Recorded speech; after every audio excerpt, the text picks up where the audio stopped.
For nearly 2 decades, Chicago Public Schools, known as CPS, has faced a steady decline in student enrollment.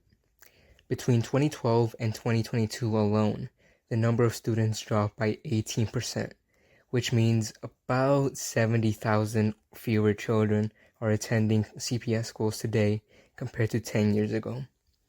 This decrease isn't just a statistic, it has real consequences. In CPS, school funding is directly tied to how many students attend each school. Fewer students means less money, and that impacts everything from classroom resources to extracurricular programs.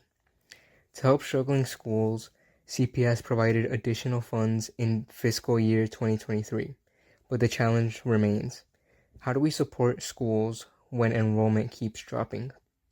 Interestingly, while there's been a decrease in Hispanic and Black students, there's actually been a small but important increase in white and Asian students, 499 more white students and about 265 more Asian students. This increase softened the overall decline, but data suggests that the downward trend will continue unless CPS makes significant changes. Why are so many students leaving? Well, there are several reasons. Some families move out of Chicago temporarily or permanently, seeking better opportunities elsewhere. For many Hispanic families, especially those who are undocumented, fears of deportation, especially after increased ICE activity, have led some to leave the city or avoid enrolling their children in public schools. Housing and funding issues also play a major role. Take DuSable High School, for example. The lack of nearby housing and depleted funding have left two small high schools operating inside a massive, underutilized building. With limited resources, it's harder to provide quality academics and support for students. One proposed solution is to close certain under-enrolled schools. While this is a tough decision, it could help concentrate funding where it's needed most, improving classes, facilities, and learning experiences for remaining students. Smaller schools often struggle because they can't offer as many classes or attract as many students as larger, more selective schools in wealthier neighborhoods.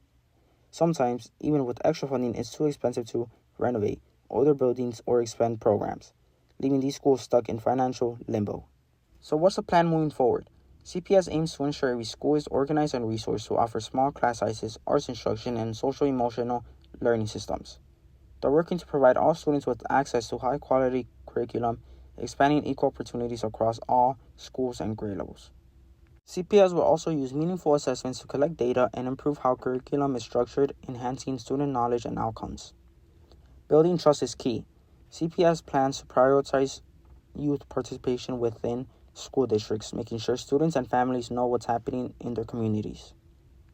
Teachers' voices will be heard with opportunities to share their thoughts and shape decisions. The challenges facing CPS are complex, but with thoughtful planning, community involvement, and targeted resources, there's hope for a brighter future for Chicago schools and the students who depend on them.